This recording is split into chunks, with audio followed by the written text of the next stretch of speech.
MAGA!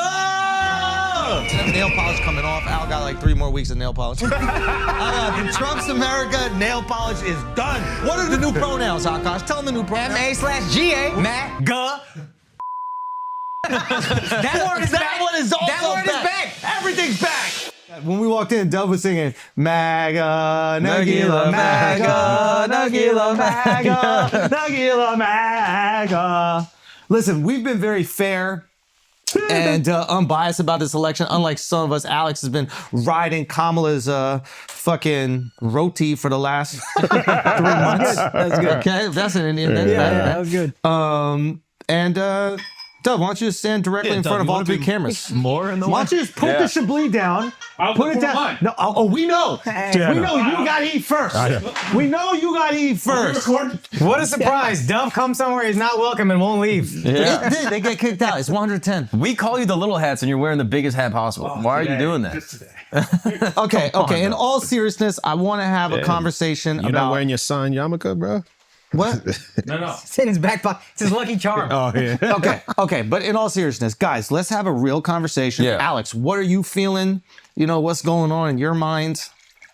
You know, how are you dealing with the information? Nah, it's a great day, you know. I woke up to racist text messages and DMs and stuff. A lot of S's in that word for you, right? Yeah, it was. What'd they say? In text, who racist text messaging? Yeah. That's Yeah, bold. just DMs. Yeah, come on. Text message is crazy. With the victim I mean, ideology.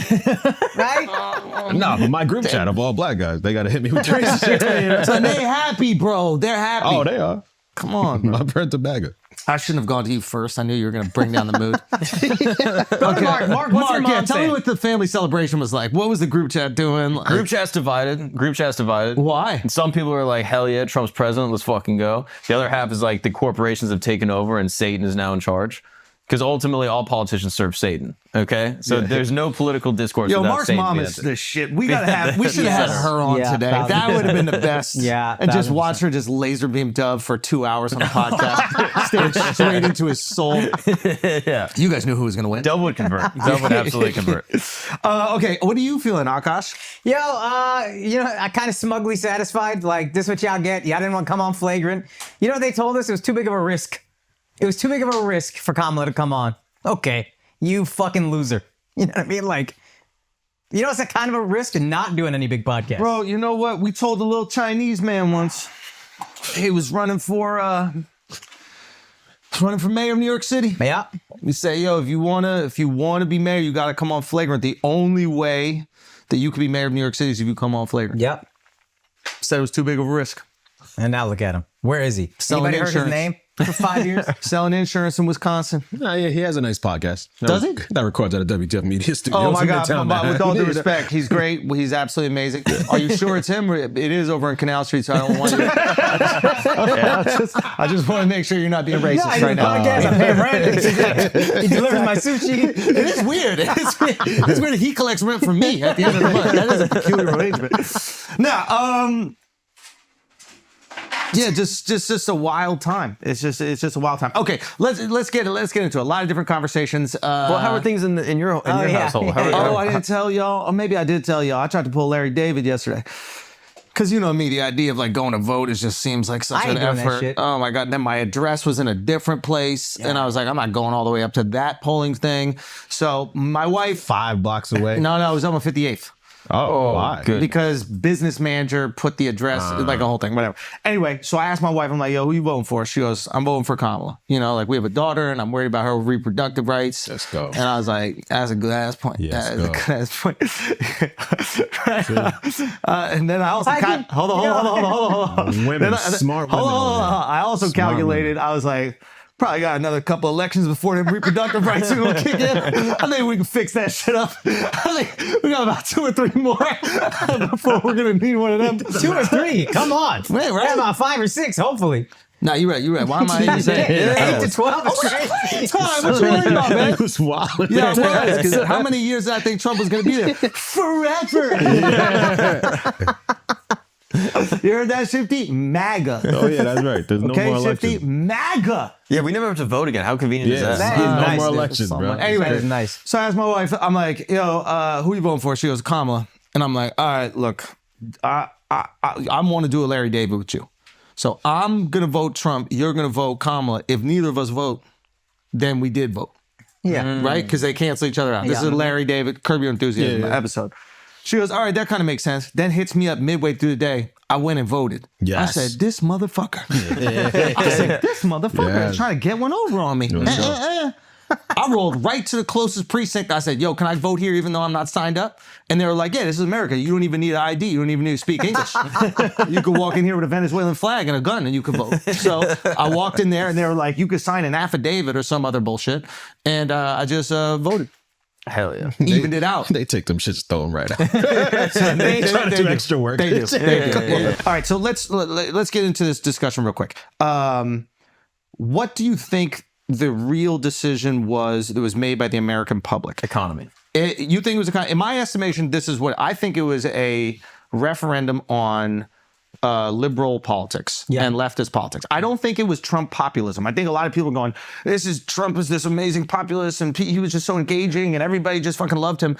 No, I actually think in the same way that people voted anti-Trump, let's say in 2020, I think people were voting anti-democratic leadership in 2024. And I think that's evident across the board. I mean, you saw your DA in California get knocked down. The Republicans flipped the Senate. The voter turnout is much higher. They win does he win every swing state? Yeah, I don't know if she got a single one, dude. So, like, to me, it's a rejection of the current state of liberal politics and the fact that those people felt concerns that were not met by Democrats on the campaign trail. They had no real answer for the border. They just gaslit people about the border. They had no real answer for the economy. They had no real answer for anything. Nope. So I think it was one, a rejection of liberal politics, and then two, just like a truly like once in a lifetime awful candidate. I don't think that you can. I don't think that you can discredit or not discount? discredit, but discount. I don't think you can discount that. Yeah. Like, you need to have a star.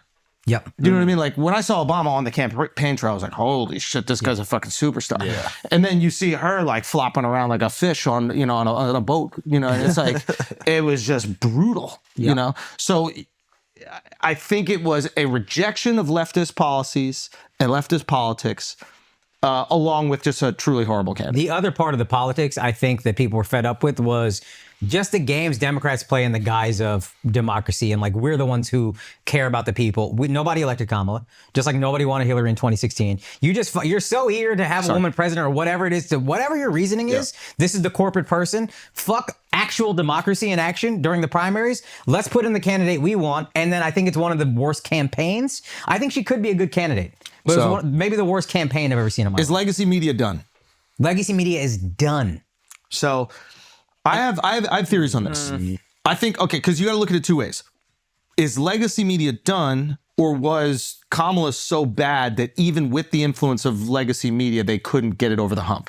For example, if Michelle was running or if Barack was running with legacy media in its current state, I think they might be able to still get it over it's a maybe. Yeah. But so I don't think legacy media is completely done. But I do think that there is something very interesting that happened here. Legacy media still gets the eyeballs. It still gets the views. And it still has cultural influence. Up until election night, we all thought that it was a close race. Yeah. That's legacy media. That is constantly pushing narratives that not only is it close, she might be ahead. Iowa's going to her. Yeah. She's going to flip all the states. It's going to be an absolute mauling, right? That is legacy media pushing a narrative and people believing said narrative, right? So, I mean, if you look at all the pollsters, they had her winning day of. Yeah. Like outside of like Polymarket, which I don't even know if you can credit because it's just dudes gambling. It's like there's no actual women represented. That's what I was also like, women aren't gambling. Yeah, so I don't. So I look at this. I look at a legacy media, and I'm like, okay. Now here's the difference, and I'm not just saying this because we're podcasters, but Trump went on podcasts, did these long interviews. Kamala did some podcasts too. But most of them were short, very contrived interviews. It was very controlled. It was things edited out. It was, it wasn't exactly the free form speech that we're kind of used to. Also specifically targeted to one demographic. Like you could tell in the last month that the campaign was like, we want black people to come out and vote. And we really aren't trying to reach out to anybody else. Yeah. which is a huge, I think, problem for them because they just got lower all around turnout. Yeah. And maybe if they spoke to more people, then more people could have been inspired. But here's the thing that happens. One thing that podcasting has done that's been really effective is build community and connection, right? Like if you look at the biggest touring stand-up comedians in the world, right? They all have podcasts where they've built this amazing community and connection. And like we talk to people every single week. They know intimate details about our life. To me, what that's proven is that just because people are famous doesn't mean you go out. Yeah. Right? Connection is actually what makes people go out. There are comics on SNL that I don't know if they could sell out a weekend of shows at a comedy club. Mm-hmm. You know, they're on the biggest comedy platform in the world. And then there are comics who have podcasts that can sell out arenas. Yeah. To me, the difference between new media and legacy media is connection. Okay. The purpose of this podcast is to get people to invest in our lives and then be along for that journey, be it we go do stand-up shows, we go do some sort of live tour, some live activation, just be part of our lives. The purpose of legacy media is to sell depression pills. That is the purpose of the show. Yeah.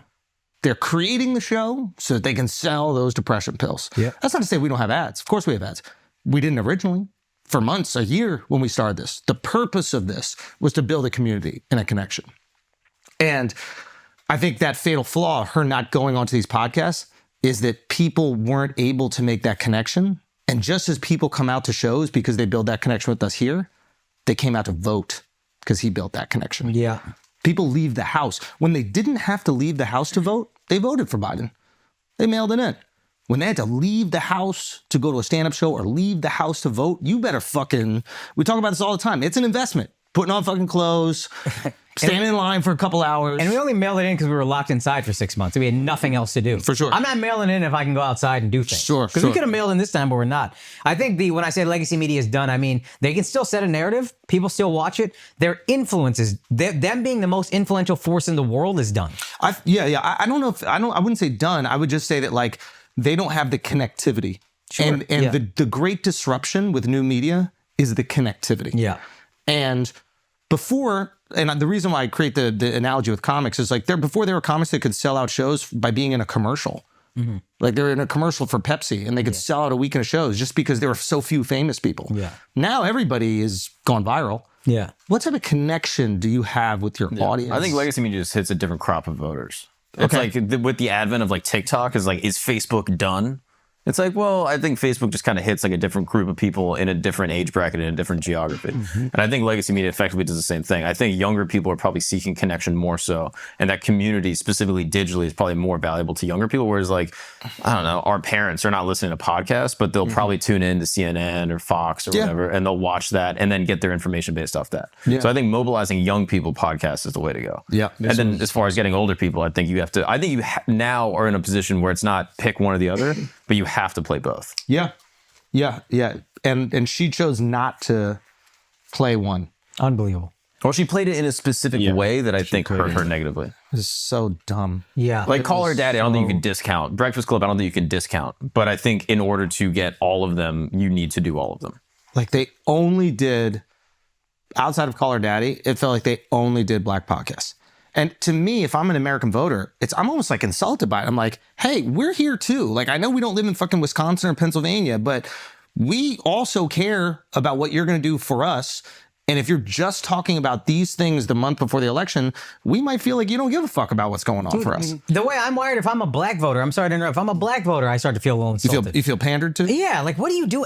All you ever do is you're gonna go have a fucking town hall. You're gonna go do all the smoke, and those are great platforms, but like that's all you're gonna do is just sit here and talk to me. Like this is the liberal thing where it's like, yo, you're not equal. Yeah, you're a little less than us, so let's just pander to you like you're a fucking moron, and you'll buy into it because you're so fucking stupid and helpless as a minority. Yeah. Fuck you. Suck my dick. Talk to America and I'll listen and I'll choose who I want. Right. Sorry, what were you going to say? I think part of the reason Obama got elected was because he got a lot of the black people, the black vote out to actually vote. A large percentage of the black community do not go out and vote. So I think that was part of the strategy of targeting a particular group to try to get them as happy and energized to get out to actually vote like Obama did. I think using podcast was great strategy on both sides. This was the first election run that they ever did that. Yeah. So it was like, it was hit or miss. Let's say Trump loses, people would have been like, he wasted all that time going on podcasts instead of just going out and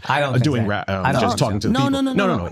People could have said that. This was a gamble. If Trump lost. I'll get to that. We'll go. And so it's like, Obama's amazing strategy was utilizing social media during his run. And that was never seen before. So I think it was just the fact that they tried new things and some worked, some didn't. And clearly Trump connected with people better than Kamala. So if I can respond to that, sorry. I think this, if you watch sports, this is what always happens. If a team goes for it on fourth down and they make it, coach is a genius. If they don't, he's an idiot. It always, hindsight influences everything. I think even if Trump lost, personally, I would have been like, no, he lost because of January 6th. He lost because of XYZ, all these other things that happened outside of the podcast world. If you just look at raw numbers of Joe Rogan and say, 60 million views on YouTube alone for a guy who's still bigger on audio, just hitting that raw number of people, if you're like, no, you know what's going to win me the election? Let's go do a black podcast that gets 1/100th of that listen. Charlemagne said to me, the number one podcast with black listenership and viewership in the world is Joe Rogan. So you chose not to go on the biggest podcast for black people in the world. Like, that is a huge choice. Yeah. And while doing that, you could have also hit all these other people as well. To me, the strategy is they weren't ready for the pushback and they wanted to go on platforms that were going to be more comfortable, with their control and their hand. Life tour, last few dates. Reno, we had a second show. San Jose, Portland, you guys are all sold out. Thank you so much. New York City, I love y'all, man. All 4 shows sold out. And then Honolulu, that is the final day. Go grab those tickets, Honolulu. Some seats left for that. Those are the last shows of the Life tour. We love y'all. We appreciate y'all. We'll see you out there. TheAndrewSchultz.com. Peace. Also, guys, shows real quick. First of all, London, I'm coming through next week. Maybe we do a little pop-up. Maybe we don't. I don't know. I'm going to be giving a speech at Oxford. Who would have fucking thought? Anyway, November 22nd and 23rd, I'm going to be in Rochester at the Carlson. December 4th, I told you guys these tickets are going to sell out. We're almost sold out for my shows at Governors in Levittown. I am a hero in Long Island now. Before, they didn't like me. Now they love me. I wonder why. Maybe because I got their president elected. Anyway, December 6th and 7th, I'm going to be in Albany, New York. I think those are my last dates for the year, but get those tickets. And we're going to start announcing 2025 dates soon. AkashSingh.com. Let's get back to the show. Pottstown, PA, this Friday, November 8th. I'm going to be at Soul Joel's. Do it again without looking at your phone. I just had to double check. It's November 8th. November 8th. It's November 8th. Here, let me just do But then Stamford, Connecticut. Do it again. Do it again. Let's do it again. Pottstown, PA, this Friday, November 8th. I'm going to be at Soul Joel's. This Wednesday, Stamford, Connecticut. I'm going to be at New York Comedy Club. I can't wait to see you guys there. Is that it? Is that all we got? World's fastest ad read. You didn't say New York's Comedy Club. This could be your head right there, ladies. You didn't say You know what I Stamford, mean? Connecticut. I want to make it fast. That way people No, go. but they're going to think that it's New York This, Comedy Club. ladies, in right New York. here. No, Your Stamford, face. Connecticut, New York Your Comedy Club. face. One more time. Right here. I just- Or guys. If it's too long, people are going Oh. to skip. Hypothetically, let's say Kamala does go on Rogan, goes on Lex, goes on Theo. Does she win? I don't think so. I think fundamentally the strategy of her campaign was flawed from the get-go, and I think Biden largely kiboshed her odds by just pulling out so late. Yes. That even if she had done these things, I think it absolutely would have helped, but I don't think it would have won her the election. Yeah, I think it would have won her the election if she was good. Well, yeah. And the reality is, it's like, we'll never know if she was good because we were never given her.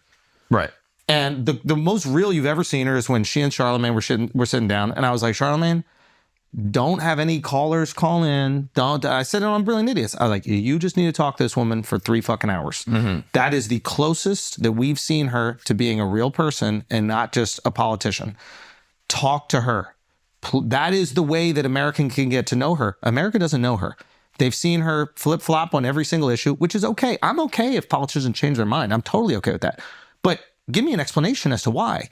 They've seen her gaslight about the border. Haven't answered a single fucking question about the border correctly or with any amount of confidence that made the American people believe that they were going to do something different. There are real issues that they didn't touch on. And I feel like Charlemagne could be, I'm biased, but I think he could have been the guy to actually push her to answer those questions.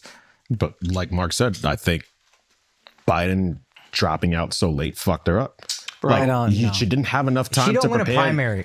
I don't think if Biden doesn't run again and they have a primary, she don't win the primary. Bro, we just got to call it what it is. Do you think it would have been different do you think it would have been different? I don't if she think had she's more good. time to prepare for No, this run. no, I truly don't. I I disagree. truly don't. Here's the Because reality. the things you're complaining about is like, oh, hey, we didn't hear enough from her. It's No, like, no, no. Hey, That- if you had more time to The hear horse enough ain't from her, fast. That's all it is. It's like the Also- horse ain't fast. Like she's not a Ferrari, bro. No, I'm not Also- disagreeing with that. When I'm real quick. I'm- So it's like so far what we saw, she had plenty of opportunities to win us over. It's not like she didn't have every single podcast that she could have gone. It's not like she didn't go on one podcast that people said, "Yeah, you gotta listen to this. This shit is kind of fire." No matter what she went on, people were like, "This shit sucks." Right? The only thing that she did that was pretty good was the Brett Byer thing on Fox.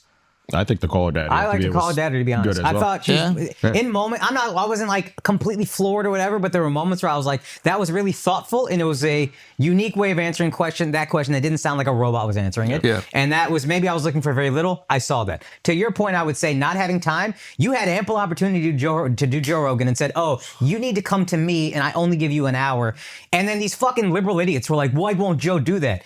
Joe is Oprah this day and age. If George W. Bush is running in 2000 and says, "I want to be president, Oprah, but I'm not coming to Chicago," It was a you cop-out. come to Texas and I give you 20 minutes. It was a Oprah cop-out. says, "Suck my dick, motherfucker. I'm not doing that." It was a And we would cop-out. all got it. Joe got it. You want to be president? You go, don't talk about 90 days. What you needed a day, 3 hours. Go to Rogan. I hear You were what you're saying. campaigning right next door. Go to It's fine. Rogan. It's fine. It's fine. I hear what she's saying, bro, but It's fine. it's still We something just new. can't cop. We can't cop please. Well, for that's like, what people are going to do because Yeah. they don't want to acknowledge like what just happened. They don't want to acknowledge the reality.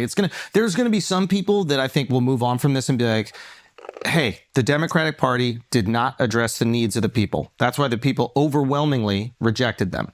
And hopefully the people that are thinking that are the people in control of the Democratic Party, because I don't think anything would make us happier. Think about this right now. Like everybody's looking at Trump, right? As if he's like this big, bad Republican. Who is surrounding Trump right now? Tell me his team. Elon, RFK Democrat. Jr., RFK was a lifelong. Democrat. Who else? Tulsi. Democrat. Who else? Great. Vivek. Democrat. Who else? I don't know if Vivek was a Democrat. I but thought he great was point. a Not that I a know of. lifelong Democrat. Not that I know of. I don't think so. Okay. I need to check. But either way, My point is stands. my point. It's a great and, point. and who has got Kamala's back? Fucking Liz Cheney. Yeah. Oh my God. It's like, get the fuck out of here. My point is, Obama. you have. Yeah, You Obama, have- Michelle. Yeah, like, come on. I mean, Obama and Michelle is a different thing. They are the institution of the Democratic Party. Vivek did vote for Obama. He admitted, and Yeah. he was a libertarian, but The point that I'm trying to make is that like she is the representative of the institution, and the institution wasn't meeting the demands of the people. The Democrats haven't won an election in the last 20 years that wasn't Obama or Obama's VP. Think about that. Like we're really just voting for Obama, and she was too derivative. That's how much we love Obama. We're like, if you're close enough to Obama, we'll vote for you. Hillary, you weren't close enough. Matter of fact, I think you went after him a little bit. Yeah. So we remember that shit. So I just don't think Democrats met the people. And the reality is those people that are surrounding Trump right now are these homeless Democrats, these lifelong Democrats, like many of us, lifelong Democrats that feel like the party has left us. Yeah. Those are the people. I mean, look at it. It's like a perfect metaphor for what's happening right now in America. Those people right there going, all right, I'm going to ride with this guy because he at least sees what's happening and he sees that the left has gone too far. And you know what? They went there and they were called pariahs. They're called assholes. They're called every name out of the book. And the rest of America, the majority went, nah, we feel that way too. Yeah. The Dick Cheney and Liz Cheney endorsement, like the fact that she touted it was such a strategic error. Nuclear bomb. Yeah. I don't understand I why. didn't get that one. The name Cheney, Yeah. I mean, I don't know if there's a worse name in politics. I saw an interesting tweet. When he left as VP, he had like a 16% approval rating, Yeah. which is the same as Nixon. And this would be the equivalent of like Clinton running, being like, "Oh, I got Nixon's endorsement, guys. You should vote for me." It's like, it's crazy. And then Dave Smith posted a clip, and this is just again legacy media and like us not believing it. A clip of Whoopi saying to Liz Cheney on The View, "You should be Attorney General. I just think you're awesome." And we're like, what the fuck is And what's people are happening? seeing like this is insane, right? Watching legacy media say Liz Cheney should, hey, let's put another Cheney in a high position because we trust him. Yeah. Like So yeah. So let's look back at this. This is a kind of interesting thing. Obviously, we witnessed something pretty profound that's happening. Whether you like it or not, I hope we're all in this position right now where we want it to work out. Yeah. You know, there was a great moment when Chappelle was doing SNL. Yeah. I think after Trump won the first time. Yes. And he was like, I'm rooting for you and I hope it works out. And it was this beautiful moment. And I hope you give us the same chance I'm giving you. Yeah. Awesome. And it was a beautiful, it was so mature. Yeah. It's so easy to be like angry and come up with excuses and all this. And none of that's going to stop what's going on. Yeah. Right now, we got to hope that the best years of America are in front of us. Yeah. And I hope that this is the golden age once again of America. Like, I don't think anything would make Americans happier if this wasn't the next golden age that we walked right into.